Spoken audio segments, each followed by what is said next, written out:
Los házaros es una tribu centroasiática de origen turco-mongol que estuvo alrededor del Mar Negro. Básicamente era su dominio.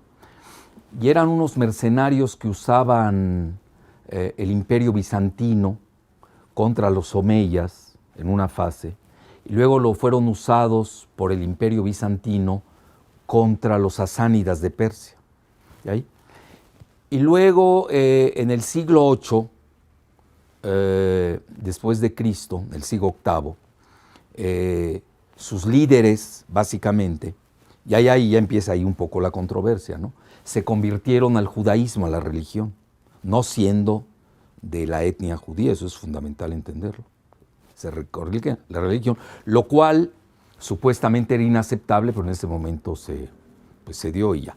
Hay uno de los grandes, yo diría el segundo más grande filósofo de los judíos, fue anterior incluso de Maimónides. Muchos consideran que Maimónides incluso se inspiró en él, que se llama Yuda Halevi, nació en España y luego fue a morir en Israel, él es del siglo XI. Hace muy bien este relato, eso es fundamental. Bueno, eran prácticas medievales, ¿no? Ellos adoraban se les considera que veneraban a Tigrim, es un dios del cielo, etc. Pues tenían prácticas, yo diría, muy idiosincráticas de la región, que naturalmente cuando adoptan el judaísmo, pues las dejan de lado, ¿no? No olvidemos que eso es fascinante. El pueblo turco-mongol, en especial los mongoles, desaparecen como religión y adoptan las tres grandes religiones: el cristianismo, el islam, y el mejor ejemplo son los pueblos túrquicos, Turquía, y el judaísmo. Y allí, por eso la especificidad de los házaros. Ahora, ¿cómo es que se da a conocer mucho de los házaros? Eso también hay que tenerlo presente. Con el famoso libro de la 13ª tribu de Arthur Koestler, que muchos dicen, literalmente uso la palabra, a él y a su esposa.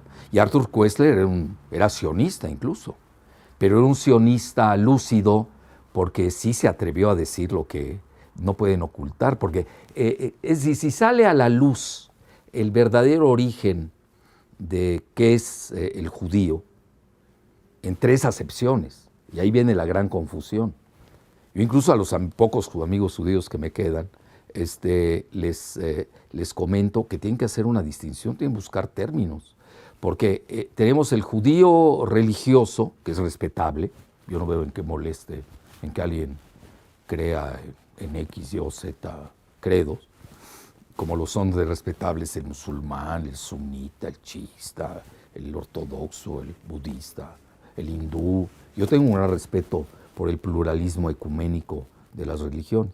Luego tenemos el judío racial, que ahí empezamos los problemas, porque ellos lo pueden definir. Ya de entrada se manejan hoy varios grupos, ¿no? La gran mayoría, que es el 75% del judaísmo, que son 16 millones en el planeta, son ashkenazis. Y la mayoría no vive en Israel, curiosamente, la mayoría vive en Estados Unidos, ¿no? ¿Qué relación hay entre los judíos ashkenazis y la ascendencia házara? Bueno, ahí es donde se maneja que de ahí provienen. Por ejemplo, yo tengo un estudio, que también hay estudios que el sionismo financia en la Universidad Albert Einstein de Nueva York, con genetistas que les conviene demostrar lo contrario. Por ejemplo, este es de The Scientist, ahí lo tengo. Genetic Roots of the Ashkenazi Jews. Las raíces genéticas de los judíos ashkenazi. No tiene nada que ver con los Mizrahim. ¿Quiénes son los Mizrahim? Son los verdaderos judíos semitas. Son los judíos primos hermanos nuestros, de los árabes, de los cananeos. Eso es importante señalarlo. Y de los sefarditas. Los sefarditas son los que estuvieron en España y que fueron expulsados por los reyes católicos. Entonces, de ahí de entrada ellos tienen, ahí te dejo el documento, porque eso ya es a nivel científico y genético. Sí, y además hay una cosa que se llama en genética el fenotipo, es como se parece, ¿no? Si uno ve un Mizrahi, que quiere decir en hebreo oriental, que son los verdaderos semitas, lo ve, pues se parece, es igual que el árabe, no tiene nada de diferente. Lo único que lo diferencia es su religión, y son muy respetables. Pero ahí viene lo fascinante, es que si uno ve al házaro, tiene varias características diferentes en su fenotipo. Muchos son güeros, rubios, no tiene nada que ver, es una raza totalmente diferente, que también es respetable. Nadie está diciendo que no sea respetable. Lo único aquí es el problema a qué lleva, a la famosa ley del retorno. Esa es la clave. Es decir, ¿cómo puedes tú retornar a un lugar que le llamas Israel o Palestina si nunca estuviste ahí? Ni tus antecesores. Esa es la clave del problema cuando nosotros estamos hablando de házaros. Y obviamente hay que diferenciar que son los europeos que proliferan alrededor del Mar Negro, luego emigran al Rin, toda la región alemana, y ahí es donde ellos se abrevan del nacionalismo romántico y de los mitos alemanes. Nunca hay que perder de vista eso, el contexto, ¿no?, ambiental. Y ahí es donde nace la definición de ellos, del antisemitismo, nada más que es un antisemitismo curioso, sin semitas. Es decir, ¿cómo puede haber un antisemita si no hay un semita? El problema del antisemitismo que practican los házaros es de que ellos no son semitas. Entonces ya estamos aquí en problema. Entonces, ¿cómo pueden acusar? Por ejemplo, en mi caso, yo soy 4 veces semita. ¿Cómo a mí un házaro me puede acusar de antisemita cuando él no es semita? Y yo soy 4 veces semita. Yo soy semita por raza. Soy de origen fenicio, cananeo, árabe. Igual, 2000 y pico de años. Libanés, en la modernidad libanesa. Luego, culturalmente, gastronómicamente, lingüísticamente, y ya me tengo que aumentar una más, y la religión, soy católico maronita. Entonces, ¿cómo? Y los maronitas provenimos precisamente, tenemos una liturgia semítica que se llama el arameo, que era el lenguaje que hablaba Cristo. Entonces, mira, ellos están en una confusión, por eso hay tanto grupo, pero yo ya te dije el fenotipo, pero hay una característica más. Al nacer, todos tenemos en el coxis la huella mongólica. En los házaros no desvanece. Es decir, yo no le voy a pedir a todos los házaros, ¿no?, que se desnuden para mostrarles la huella mongol y traer a los semitas verdaderos, que son los mizrahim, muy respetables, o los sefarditas, que muchas veces los confunden, para demostrar que no tienen huella mongólica. Que eso es muy importante. Yo soy psiconeuroendocrinólogo, sé de lo que hablo, conozco esas materias. Pero ahí va, pero también hay una gran discriminación con los otros llamados judíos. Por eso esa palabra judío, no sé, a mis amigos judíos siempre les digo, ustedes tienen que repensarla, ¿cómo la definen?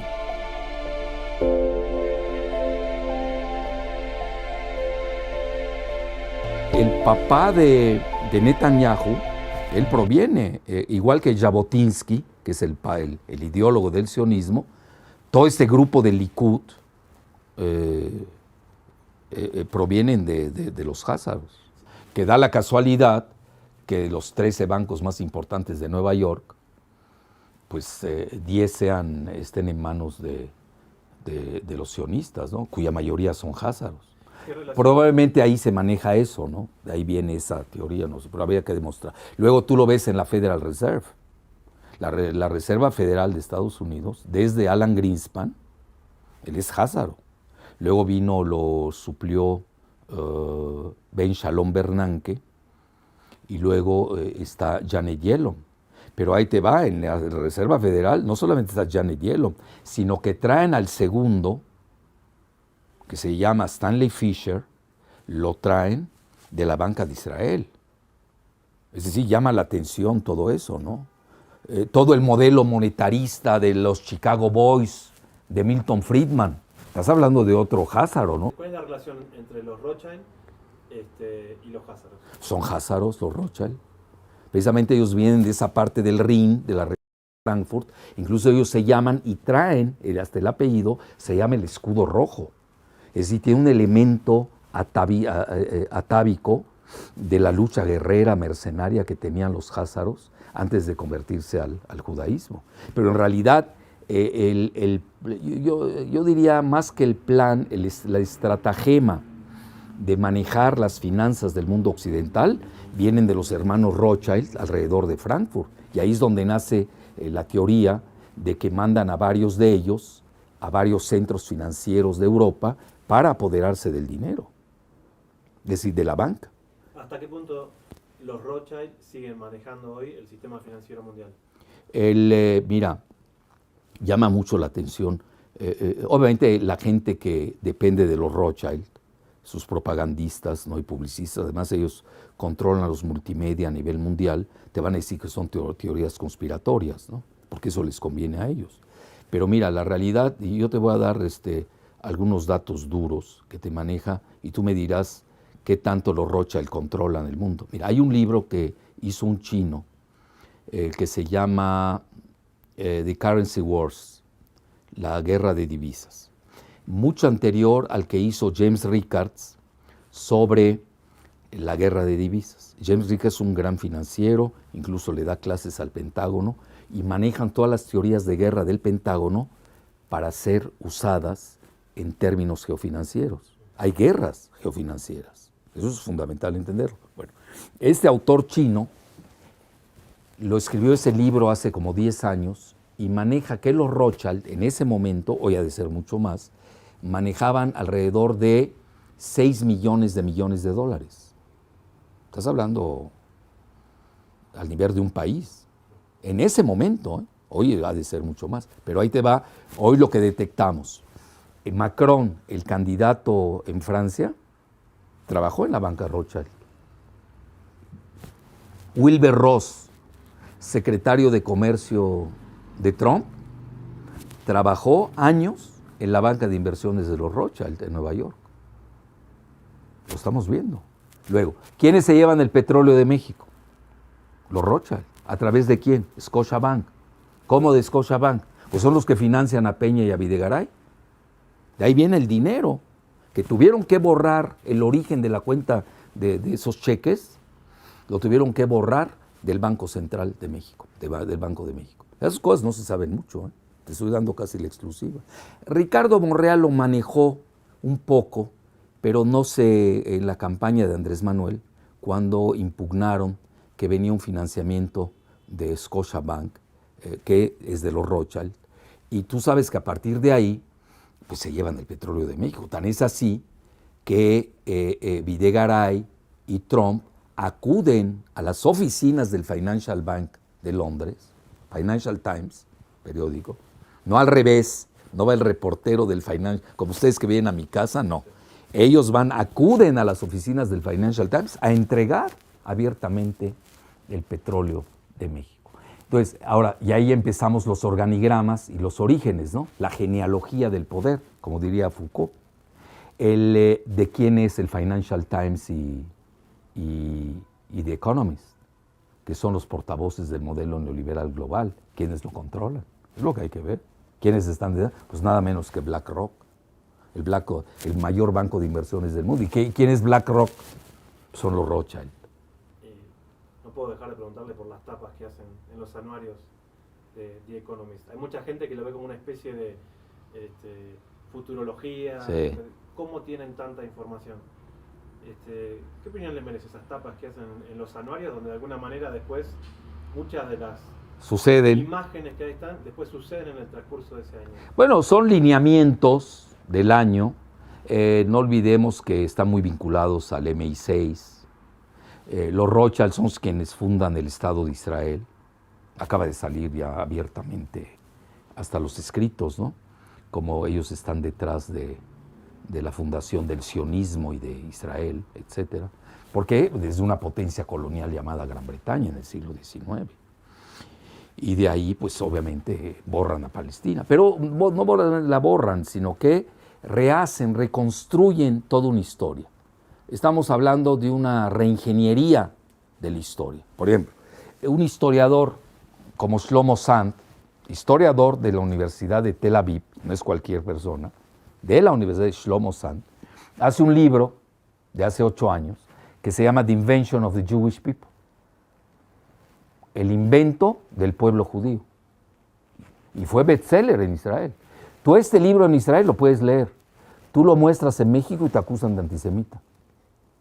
Porque la comunidad aquí está en manos del grupo de George Soros y de los Rothschild. Específicamente tienes a Enrique Krause Kleinbord, que es házaro, a Jorge Castañeda Gutmann, que es házaro, la madre rusa, házara, y luego tienes a Alejandro Frank Weflich, que maneja la cuestión nuclear de la UNAM. Ellos están muy bien instalados en el poder.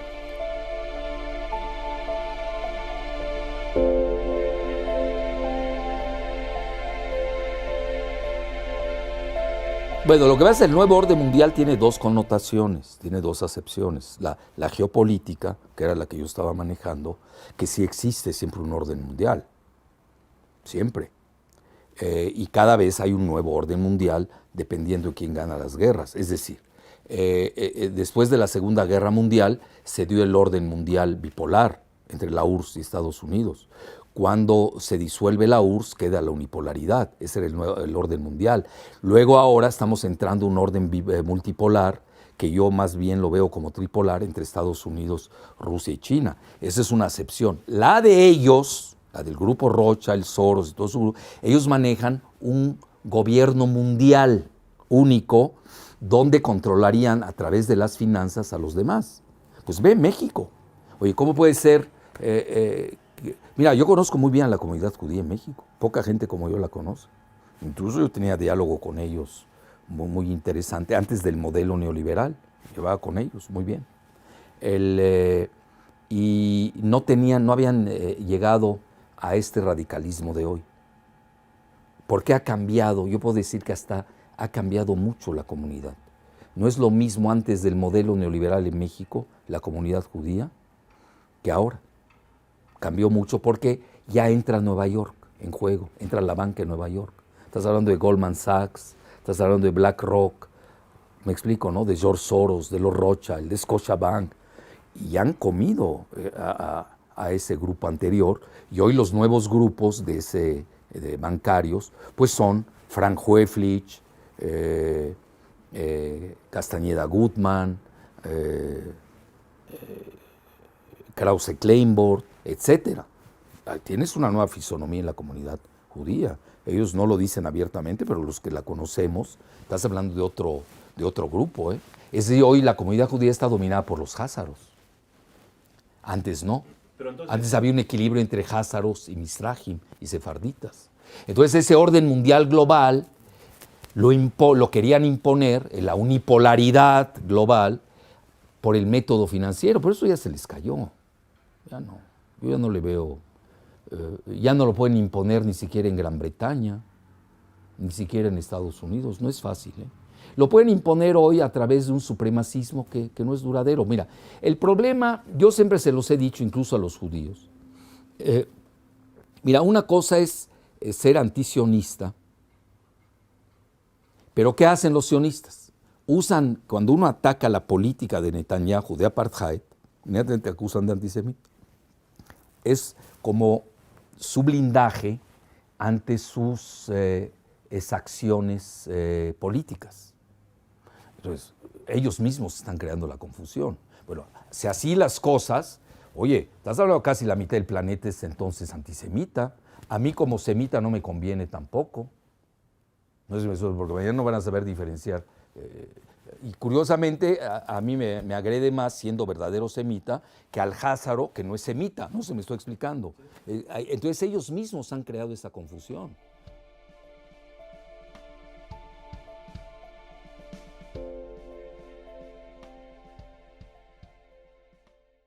Esto hay que verlo en forma dinámica, porque esa confusión, si tú lees, por ejemplo, lo que publica la Anti-Defamation League, ¿no? Todas sus estadísticas. Pues, por ejemplo, a mí, Jalif es antisemita porque atacó a Netanyahu. No, yo ataqué a Netanyahu, no estoy atacando ni al judío desde el punto de vista racial, ni al judío desde el punto de vista religioso, ni culinario. Estoy atacando por sus genocidios, infanticidios en Gaza, en Cisjordania, la expulsión de los árabes, su arabofobia, iranofobia, etcétera, etcétera. Estamos hablando de otra cosa, ¿me entiendes? Pero ya llega un momento que hasta quizás ya hasta me convenga, porque voy a tener 50% de partidarios nada más porque me digan antisemita en el mundo. No sé si me estoy explicando. Claro. Y así ya me dieron, porque yo jalife como tal, pues tendré el 1% de aceptación, ponle, ¿no? Pero el momento que me das el beso del diablo y tienes a tanta gente en tu contra, de acuerdo a las estadísticas de la Anti-Defamation League, del antisemitismo, que es muy laxo, que es una definición unilateral, reduccionista, muy sectaria, no es universal. Nosotros tenemos que ir a la universalidad y yo acepto las peculiaridades y particularismos dentro de la universalidad. Claro, nadie puede estar de acuerdo que mañana hay un genocidio de házaros. Yo no, fíjate, yo no lo aceptaría, porque universalmente no es aceptable. Pero no puedes tú hoy estar usando términos que no son universales y hacer de ello toda una herramienta hollywoodense con coreografía multimediática, porque dominas la mayor parte de los medios mundiales, sobre todo en Occidente, para denostar a los que a ti te han criticado por tus políticas racistas de apartheid en Israel. Fíjate qué interesante es esto. Entonces, ellos mismos se están poniendo la soga al cuello, porque al final del día van a ver más, cada día está creciendo el famoso antisemitismo, como ellos lo definen, y los que nos tildan de antisemitas siendo semitas, pues ya hasta nos conviene. Pues yo leo la prensa israelí diario, la tengo que leer, igual que leo la prensa árabe, ¿no? Ahorita hay una nueva clasificación que te dicen el judío que critica al sionismo es self-hating Jew, le llaman. Es un judío que se odia a sí mismo. Bueno, llegas a cada definición. Ahorita, por ejemplo, están hoy la nueva moda en el Haaretz. ¿Cuál es la nueva moda? El dilema de la extrema derecha israelí. De la extrema de Israel con la extrema derecha en Europa, que por un lado es pro-israelí y al mismo tiempo es antisemita. Bueno, ahí luego me la platicas. No, ni ellos entienden, por favor. Ya llega al final del día, ellos mismos no se entienden. Entonces, por eso, mira, tenemos que partir, obviamente, la aceptación de los judíos. Yo he estudiado con judíos en las escuelas de Beirut, he convivido con ellos. En Estambul hay una comunidad judía de 20,000, con sus sinagogas y todo, conviven. En Teherán, tú los conoces, ahí tienen sus sinagogas, conviven con los persas, musulmanes, chiitas, etc. Bueno, eso es muy respetable, eso a nadie le quita. El problema aquí es el sionismo político, pero a mí ya no me preocupa el sionismo político, te soy sincero. A mí Netanyahu se me hace muy menor.